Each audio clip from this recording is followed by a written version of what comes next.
दोस्तों नमस्कार, मैं हूं दीपक हिमांशु और आप देख रहे हैं टेक्स्ट बुक सुपर कोचिंग। दोस्तों ये वीडियो बहुत ही ज्यादा इंपॉर्टेंट है उन बच्चों के लिए जो लोग अगली बार यानी कि सीटेट जुलाई 2025 में सीटेट देना चाहते हैं। पहले तो मैं क्लियर कर दूं, पहले भी वीडियो बना दिया हूं कि अगला सीटेट आपको जुलाई में होगा, पहले संडे को होगा, फिर कोई प्रॉब्लम हुई तो दूसरे या तीसरे संडे को हो सकता है, लेकिन आप पहले संडे को ही मानकर चलिए कि नॉर्मली होगा।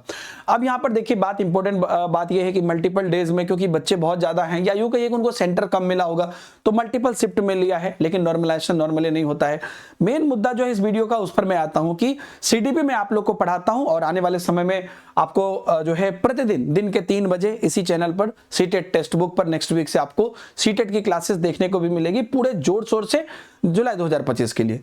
लेकिन अभी जो एग्जाम हमारा हुआ है उसका पेपर भी मैं अपने साथ में रखा हूं ताकि उसके हेल्प से मैं आपको बता सकूं जो पेपर हुआ है, यानी कि जो पेपर 2 के 2 एग्जाम हुए और जो पेपर 1 के हुए सबके बारे में आखिरकार सीडीपी के लिए स्पेशली या क्योंकि ये पेडागोजी जो है टोटल आपको 90 नंबर की आती है। आप भी जानते हैं अगर पेडागोजी को हम बाइफरकेट करने लगे तो 30 नंबर की तो आपकी है ही, प्लस 15 नंबर की पेडागोजी आपको सभी आपके बाकी सब्जेक्ट में आती है। अगर पेपर 1 की बात करें और पेपर 2 की भी बात करें तो जो भी आपका एसएसटी है या मैथ साइंस है उसमें भी, तो कुल मिलाकर 90 नंबर की आपकी होती है सीडीपी प्लस बाकी।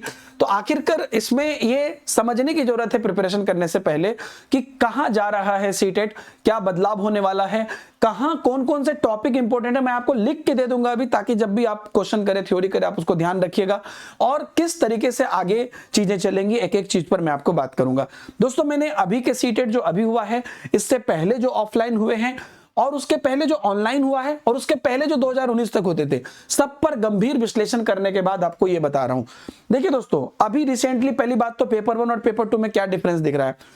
2 क्वेश्चन या 2 बड़े बड़े पॉइंट को मिला दीजिए, एक क्वेश्चन में पूछ लीजिए तो पेपर 2 हो गया। एक तो ये चीज है, मतलब थोड़ा लेंदी हो गया और साथ ही साथ आपको 2 जाए। अब यहां पर देखिए प्राइवेट स्पीच है तो लेब वाइगो से कि जिन पे आज दोनों को मिला के पूछ दिया। अब किसी एक का पूछ लेता तो मान लीजिए कि वो पेपर 1 में पूछ लेता। तो ये एक मेजर डिफरेंस है कि क्वेश्चन छोटे होते हैं और 1 कंसेप्ट पे बेस होते हैं, यहां पर रिलेटेबल हो सकते हैं। पेपर 2 में अगर आप देखिएगा ये दोनों ही दिन का मेरे पास है और कुछ कुछ टर्म यहां पर कई बार, जैसे इस बार वर्ग समावेशन एक वर्ड पूछा था जो मुझे बड़ा अच्छा लगा। ऐसे ही आपको अलग अलग थ्योरी के जड़ में, आप जैसे यहां पर देखिए हार्वर्ड गार्डनर का ही पूछा था, तो आप जानते हैं हार्वर्ड गार्डनर के 8 इंटेलिजेंस होते हैं, लेकिन यहां पर क्या पूछा कि बुद्धि समय के साथ बदलती है, ऐसा उन्होंने कहा था। तो आप समझिए कि इस ढंग से चीजों को लेके जा रहे हैं। मैं आपको अभी बताता हूं, टॉपिक में लिख दूंगा। असर्शन रीजन वाले क्वेश्चन में थोड़ा सा कंफ्यूजन हो जाता है कि सही व्याख्या कर रहा है कि नहीं कर रहा है, तो इस तरह की चीजों को लेकर जा रहा है। और पेपर 1 में थोड़ा सा मतलब सीधा सीधा क्वेश्चन हो सकता है, लेकिन ओवरऑल अगर हम बात करते हैं कि अब सीटेट खास करके जो पेपर 2 के कैंडिडेट हैं उनको किस बात का ध्यान रखना चाहिए, क्या होगा। तो पहले तो आपका जो सिलेबस है आपको एक गौर करना पड़ेगा। यही सिलेबस पे आप पहले का क्वेश्चन देखिए, यही सिलेबस पे अब का क्वेश्चन देखिए, बहुत डिफरेंस है। अब टॉपिक इतना ही है, concept of development, principle of development, influence, heredity, socialization, पियाजे, चाइल्ड सेंट्रिक इंटेलिजेंस। अच्छा एक और चीज आप गौर करिएगा, इंटेलिजेंस का इतना बड़ा बड़ा टॉपिक है, ध्यान से समझिएगा, इंटेलिजेंस का इतना बड़ा बड़ा टॉपिक है, लेकिन इनमें से मुश्किल से 1 या 2 क्वेश्चन आते हैं। आप समझिएगा बात को, एक मल्टीपल इंटेलिजेंस का एक नॉर्मल आईक्यू पे पूछ लिया तो। लेकिन यहीं पर अगर आप देखिए आपका जो पियाजे, कोहलबर्ग, वाइगोत्स्की है, ये एक लाइन में लिखा हुआ है, एक लाइन में लिखा हुआ है, लेकिन इससे कुल मिला के आपको 6 क्वेश्चन आ जाते हैं। 5 से 6 क्वेश्चन तो कम से कम आ ही जाते हैं। तो यही चीज मैं आपको बताने वाला हूं, एक एक पॉइंट ध्यान करके कि आपको कैसे करना है। एक तो आपने पहले में आप देख लीजिए, इसी में आपका असेसमेंट इवैल्यूएशन है, इंटेलिजेंस है और इंडिविजुअल डिफरेंस है, इंक्लूसिव एजुकेशन है ना। उसके बाद आपका लर्निंग पेडागोजी है जिसके अंतर्गत ये पेडागोजिकल पोर्शन है। अब मैं आपको अपने हिसाब से यहां पर बताता हूं कि आखिरकार इसको आपको कैसे तैयार करना चाहिए। ठीक है, इस चीज को आपको कैसे तैयार करना चाहिए, कैसे समझना चाहिए, ध्यान से देखिए। मैं नॉर्मली सीडीपी को 2 पार्ट में बांटता हूं। जो भी सीरियस स्टूडेंट है सुनिएगा, आने वाले समय। अच्छा एक और चीज, जितने भी नोट्स हैं, मटेरियल हैं, सारे मैं टेलीग्राम ग्रुप में डालते जा रहा हूं। तो टेलीग्राम ग्रुप पे आप ज्वाइन नहीं किए हैं तो दीपक हिमांशु सर टेक्स्ट बुक नाम से टेलीग्राम ग्रुप है और यही आईडी भी है, नीचे लिंक भी आपको मिल जाएगा, ज्वाइन कर लीजिएगा। सारे नोट्स वगैरह वहां पे मैं डालना शुरू कर दिया हूं। और अगर आप कोई भी बैचेस लेना चाहते हैं टेक्स्ट बुक पे, फ्री होकर ले लीजिए। कोई भी टेस्ट लेना चाहते हैं, कुछ भी लेना चाहते हैं, फ्री होकर ले लीजिए। अगर आप चाहते हैं कि थोड़ा डिस्काउंट मिल जाए तो मैंने अपने तरफ से एक कोड क्रिएट करवा दिया है, referral code DH sir, D से दीपक, S से हिमांशु, तो DH सर क्रिएट करवा दिया है। इससे आपको जो भी टेक्स्ट बुक का सबसे बड़ा डिस्काउंट होगा वो आपको मिल जाएगा इस कमिटमेंट के साथ, तो आप कर लीजिएगा। बाकी अभी मेन मुद्दा को ध्यान से देखिए। CDP को मैं 2 पार्ट में बांटता हूं। एक पार्ट आता है जहां पर कि आपको टर्म है ना, या उसके लॉजिक, टर्म के हिसाब से लॉजिक बेस्ड क्वेश्चन होते हैं, और दूसरे को मैं बांटता हूं जिसमें कि टर्म या लॉजिक नहीं, जहां पर कि आपको बिहेवियरल है ना और जो है सिचुएशनल। आप समझिएगा, ये बहुत इंपॉर्टेंट बात बता रहा हूं सीडीपी के स्टूडेंट के लिए, सिचुएशनल क्वेश्चन होते हैं। दोस्तों मैं कोशिश करता हूं कि कम समय में आपको ज्यादा इंपैक्टफुल बात बताऊं, लेकिन जहां पर जो जितना समय लगता है तो प्लीज बियर विद मी। तो ये 2 तरीके से मैं बांटता हूं। अब ये जो है ये भी अपने आप में ज्यादा इंपॉर्टेंट है, ये भी अपने आप में ज्यादा इंपॉर्टेंट है। हर बच्चे की अपनी कला होती है। ये क्या है कि वो टर्म आप जानते हैं तो आपसे बन जाएगा, नहीं जानते हैं तो बिल्कुल नहीं बनेगा। ये क्या है, इसमें आपको गोल मटोल वाले क्वेश्चन हैं, है ना। अब मैं आपको बताता हूं कैसे कौन किस में आएंगे। जैसे कि आपको एक टर्म आता है प्रिंसिपल ऑफ डेवलपमेंट। आप कमेंट में बताइएगा अगर ये वीडियो आपके लिए यूजफुल हुआ तो, क्योंकि मतलब पूरी सीडीपी को इतने वर्षों तक पढ़ाने के बाद मैं आपको एकदम कंक्लूजन बता रहा हूं दोस्तों, लाखों स्टूडेंट का कंक्लूजन बता रहा हूं। प्रिंसिपल ऑफ डेवलपमेंट में 8 9 10 कुछ प्रिंसिपल दिए हुए हैं। इसमें आपको कट टू कट समझना पड़ेगा। अगर है विकास की भविष्यवाणी की जा सकती है तो समझना पड़ेगा कि 100% नहीं की जा सकती और पूरी तरीके से नहीं की जा सकती, ये दोनों ही बात नहीं बोलेंगे, की जा सकती है मतलब कुछ एक्सटेंट तक। अगर बोल रहा है कि एक क्रम में चलता है, अगर बोल रहा है कि रेट डेवलपमेंट अलग होता है, अगर बोल रहा है कि एक एक चीज है उसके अंदर जाएंगे भी, मैं बहुत ज्यादा डीप पे नहीं जाऊंगा। अगर बोलता है इंटीग्रेशन का सिद्धांत, अगर बोलता है सफेलोकोडल प्रोक्सिमोडेशनल, तो आपको टर्म याद करना पड़ेगा।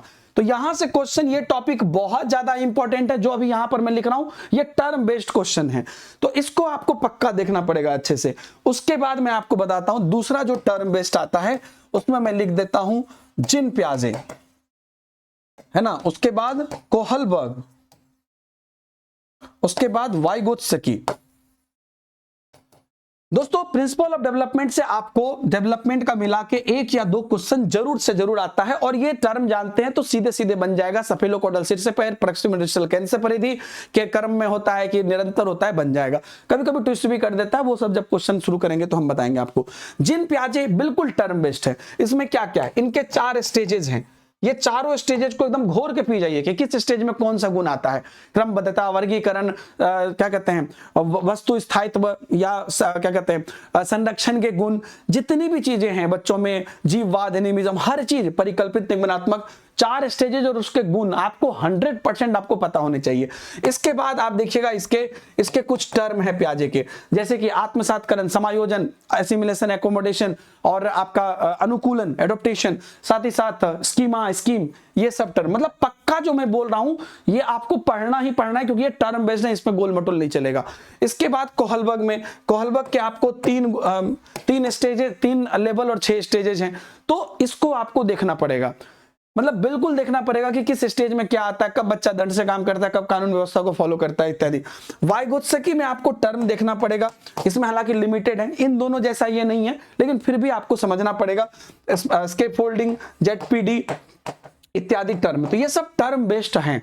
इसके बाद मैं आपको बताता हूं, इसके बाद यहां पर आपको इसके बाद सारी टॉपिक आपकी चलते रहेगी, ठीक है। जैसे देखिए आपको यहां पर मैं सिलेबस के साथ भी दिखा देता हूं, तो यहां पर तो हो गया, तो ये तीनों जो थे ये टर्म बेस्ड थे। प्रिंसिपल ऑफ डेवलपमेंट हो गया, प्याजे, कोहलबर्ग, वाइगोत्स्की हो गया। इसके बाद आके सीटेट के लिए इंटेलिजेंसी में आपका एक है मल्टीपल इंटेलिजेंस, है ना, जो अभी आपने देखा था ना। तो ये मल्टीपल इंटेलिजेंस के 8 प्रकार और इसके थोड़ी प्लस माइनस चीजें जो मैं आपको क्वेश्चन के साथ बताते जाऊंगा, वो आपको एकदम याद रखना है, ये आपको पक्का पूछेगा। बाकी टॉपिक का क्या होगा वो अभी मैं आपको बताऊंगा। तो यहां से मैं डायरेक्ट कहां पे कूदा, प्याजे, कोहलबर्ग, वाइगोत्स्की के बाद से डायरेक्ट कूदा हूं इंटेलिजेंस के मल्टीपल इंटेलिजेंस पर, और उसके बाद मैं डायरेक्ट यहां पर देखिए कूद रहा हूं एक टर्म पे जो आएगा हमारा क्या कहते हैं, असेसमेंट इवेल्युएशन, ठीक है। ये टर्म आएगा हमारा असेसमेंट इवेल्युएशन। असेसमेंट इवैल्यूएशन क्या है? आकलन मूल्यांकन। अब इसमें निर्माणात्मक, रचनात्मक, सीखने का, सीखने के लिए, सतत व्यापक मूल्यांकन, निदानात्मक, उपचारात्मक, ये टर्म आपको समझना पड़ेगा।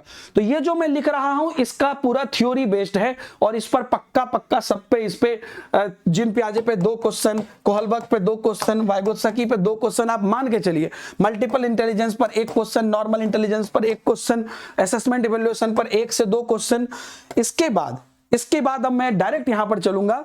इसके अंतर्गत देखिएगा, इंक्लूसिव एजुकेशन में एक टर्म आता है लर्निंग डिफिकल्टीज। बाकी को मैं नहीं लिख रहा हूं, ये लिख रहा हूं। क्यों कर रहा हूं अभी आप देखिएगा। एक याद आता है लर्निंग डिफिकल्टी। अब इसमें क्या है? Dyslexia, dyscalculia, dyslexia, dysgraphia, dyscalculia, dyspraxia, dysphagia, ये जितने भी हैं, ऑटिज्म, एडीएचडी, ये सारे टर्म बेस्ड हैं। तो ये टर्म आपको यहां पर याद रहने चाहिए। अब देखिए, अभी तक मैंने जितने भी लिखे हैं 1 2 3 4 5 6 7, कितना जड़ की बात मैं आपको बता रहा हूं, ये लिखा हूं। और उसके बाद पेडागोजी में, यहां पर जो है पेडागोजिकल पोर्शन में मैं कुछ नहीं लिख रहा हूं, इनमें से कोई टर्म नहीं लिख रहा हूं। क्यों? अब मैं आपको बताता हूं। तो पहले तो इन टर्म को आप देख लीजिए। ये जो सारे टर्म जो मैंने बोले इसके अंतर्गत, ये सारे एग्जैक्ट, अगर आपको वो टर्म नहीं पता है तो आप नहीं कर पाओगे। और पूरे सीडीपी में इतना ही है ये, जिसमें कि आपको टर्म बेस याद करना पड़ेगा, व्यवहारिक ज्ञान से काम नहीं चलेगा। और ये आपका टोटल सीडीपी का मान लीजिए कि 30% है। बाकी जो 70% है, अब इसमें मान लीजिए ये क्या है? ये आपके व्यवहारिक ज्ञान से क्वेश्चन बनेंगे। मान लीजिए child centric education, individual difference, 2 बच्चों में भिन्नता, मतलब इसमें कोई नया चीज नहीं आएगा, ठीक है, इसमें व्यवहारिक चीजें आएंगी। अब मान लीजिए कोई भी चीज, जैसे मैं यहीं से आपको दिखा रहा हूं सिलेबस के हिसाब से, हेरिडिटी, एनवायरमेंट, बहुत जनरल टर्म है इसलिए मैंने उसको लिखा नहीं वो। अब उसके बाद देखिए कि जेंडर में अब कहते हैं पूर्वाग्रह, रूढ़िवादिता, ये सब जनरल यूज के टर्म है कि हमें लड़के को बोलना है कि तुम खिलौना से बॉल, क्या कहते हैं, गुड़िया से मत खेलो। तो ये सब चीज क्या कहते हैं, भेदभाव है, या तुम ये मत करो, लड़की पढ़ाई नहीं करेगी। तो ये सब इसलिए मैंने लिखा क्योंकि ये जनरल टर्म है, आप यूज करते हैं अपने समान है। इंडिविजुअल डिफरेंस, 2 व्यक्ति कभी एक जैसा नहीं हो सकता है ना। सभी बच्चे आगे बढ़ सकते हैं। क्रिएटिव बच्चे ऐसे होते हैं, स्पेशली एबल्ड बच्चे, मतलब जो वंचित बच्चे हैं वो क्या है, जिनको, जो अंधे बच्चे हैं, जो कान्हा, मतलब हर एंगल से इन चीजों को आप व्यवहारिक तौर पर जानते हैं। पिछले 20-25 साल, 30 साल से अपने जीवन में देखते आ रहे हैं उन चीजों को। बच्चा कैसे सोचता, सीखता है, सीखने की क्या प्रक्रिया हो सकती है, हमारी भावना, हमारी इमोशन। तो ये सब ऐसा नहीं है कि आपकी थ्योरी बेस्ड नहीं है, लेकिन इनमें वो कोई स्पेशल टर्म नहीं है, आप समझे। तो यहां पर थोड़ा सा आप कहिए कि गोल मटोल है या आपका व्यवहारिक ज्ञान है। अगर व्यवहारिक ज्ञान है आपके पास तो आपसे बनेगा, है ना। और इसको जितना प्रैक्टिस, क्योंकि हर बार आपको नए क्वेश्चन दिखेगा। अर्पिता एक विद्यालय में शिक्षिका है, वो अपने बच्चों को ये कराना चाहती है, सब इसके अंदर आएगा। लेकिन यहां पर आपको टर्म पता है तो बनेगा। दोनों की अपनी अपनी ब्यूटी है। इसके बाद एक और चीज होता है कि कुछ फिक्स टर्म है ना, जो आपको पूछे जाते हैं। अब जैसे मैं आपको बताता हूं, फंक्शनल फिक्सनेस, जिसको हम लोग बोलते हैं कार्यात्मक जड़ता, रिस्पॉन्स सेट, है ना, रिस्पॉन्स सेट ही नॉर्मली उसको बोलते हैं। और इसके अलावा भी कुछ ऐसे टर्म होते हैं जैसे अपसारी चिंतन, अभिसारी चिंतन, मेटाकॉग्निशन, या उसके बाद आप ले लीजिए, ऐसे बहुत सारे टर्म है आपको। एनालॉजिकल, एक आजकल ये पूछता है, क्या कहते हैं, साधन अंत विश्लेषण, मीन्स एंड एनालिसिस, है ना, एल्गोरिदम, ऐसे कुछ टर्म हैं। ये टर्म है जो आपको क्वेश्चन में दिखते हैं और वहीं से आपको, मतलब उसकी कोई डायरेक्ट थ्योरी नहीं है, एक जनरल टर्म है, लेकिन वो टर्म बार बार यूज होता है जो हम आपको क्वेश्चन में कराते हैं। तो ओवरऑल हमने 2 पार्ट में बांटा। इन सब के तो जो भाग हैं, जो टर्म है, उनको आप निश्चित रूप से आपकी थ्योरी पे एकदम होना चाहिए। आने वाले समय पे मैं आपको सब चीज कराऊंगा, चिंता मत करिए। और उसके बाद जो गोल मटोल वाले क्वेश्चन है वो इसलिए इंपॉर्टेंट है क्योंकि वो ऑन द स्पॉट ही बनेंगे। अब इसमें जितनी प्रैक्टिस आप करो उतना बढ़िया, क्योंकि वो व्यवहारिक जीवन से जुड़े हैं। और उसके बाद जो कुछ फिक्स टर्म है, इसको तो मैं आपको इस लेवल पे करा दूंगा, जो पिछला सीटेट दिया होगा उनको पता होगा कि अब आगे आपको कुछ सोचने की जरूरत नहीं पड़ेगी। और ये सब चीजों को कर लोगे तो सिर्फ आप 30 नंबर नहीं, 30 नंबर प्लस जो बाकी के 15 हैं, आप देख लेना। देखा था ना, बताया था ना मैंने आपको कि हिंदी पेडागोजी में जो आए वही इंग्लिश पेडागोजी में, वही संस्कृत पेडागोजी में ट्रांसलेट करके पूछे गए। और ये सब कहां से निकला? सब निकला सीडीपी से। तो निश्चित रूप से आप 100% तैयार हो जाओगे। तो यही दोस्तों मैं कहना चाहता हूं, और यही मैंने लिख के भी रखा था कि आपके लिए मैंने क्या कवर किया है यहाँ पर। आज मैंने बिल्कुल ये सोचा था कि हम सभी लोग इसको बहुत अच्छे से कंप्लीट कर लेंगे। एक बार मैं चेक कर लेता हूं कि मैंने सब कुछ कर लिया कि नहीं कर लिया। जो मैंने आपको बोला था कि किस टॉपिक पर ज्यादा ध्यान दें, मैंने आपको बता दिया कि ये टॉपिक को कट टू कट पॉइंट आपको करना है। सीडीपी में बदलाव, तो सीडीपी में आपको दिन प्रतिदिन और इंटेलेक्चुअल होता जा रहा है और ये बहुत अच्छा है कि अब आप थोड़ा सा, लेकिन मतलब ये नहीं है कि आपसे बनेगा नहीं, ये भी नहीं है कि आपको मतलब नहीं बनेगा, लेकिन ये भी नहीं है कि बिना पढ़े बन जाएगा। और आगे आपको यही पेपर आएगा जिस प्रकार का पेपर अभी आया है और उसी को और अच्छे से आपको करना है। क्योंकि आप देखिए दिनों दिन कुछ क्वेश्चन, ऐसा नहीं कि बहुत हार्ड क्वेश्चन, लेकिन कुछ क्वेश्चन है जो बहुत लॉजिकल हैं, बहुत अच्छे तरीके से पूछे गए हैं। ऑप्शन में आगे भी आपको फंसाया जाएगा। तो दोस्तों बिल्कुल इस बात का ध्यान रखिए। टेलीग्राम ग्रुप जो मैंने आपको बताया, उस टेलीग्राम ग्रुप में आप जुड़ के रहिए ताकि कोई भी अपडेट आए तो मैं आपको बताऊं। अगर आप कोई भी टेस्ट या किसी भी बैचेस से आप टीचिंग कैटेगरी में पढ़ना चाहते हैं तो जैसा मैंने कहा, ये जो है DH सर, डी से दीपक, एस से हिमांशु, ये कोड नीचे लिख रहा है, इसको इंप्लीमेंट करके आप अपना सब्सक्रिप्शन लेकर आगे बढ़ सकते हैं। उम्मीद करता हूं दोस्तों वीडियो हेल्पफुल रहा होगा। दिन के 3 बजे याद रखिएगा, आगे आपको धुआंधार क्लासेस चलने वाली है जुलाई 2025 के लिए। कौन कौन तैयार है कमेंट में जरूर बताइए। बाय बाय, जय हिंद। अगर आप अभी तक वीडियो देख रहे हैं इसका मतलब आप सीरियस हैं, आपके सिलेक्शन को कोई नहीं रोक सकता है। Thank you.